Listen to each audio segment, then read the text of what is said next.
तो हम बताना चाहता है कहानी के मतलब का है। अभी के टाइम में हर किसी के धोती आई चला थे, लेकिन बाइक के राइडर वाला बंदा मैंने यहाँ कौन कौन है बताता हूँ। हो कोई तो अभी आस पास के जितना भी न्यूज या व्हाट्सएप इंस्टाग्राम में देखा गई हो, जितना यंगस्टर बंदा में खतरनाक एक्सीडेंट में मर जाना तो ना। अरे आवाज पहुंचा वही तो हाँ में जवाब दो, जाना तो ना। तो हमन के कहानी के मतलब यही रही कि जाना जल्दी जरूरी है, जल्दी जाओ लेकिन जल्दबाजी मत करो।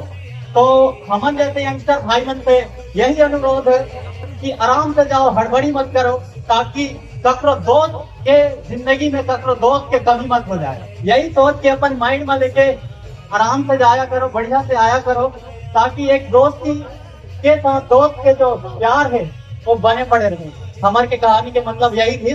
धन्यवाद।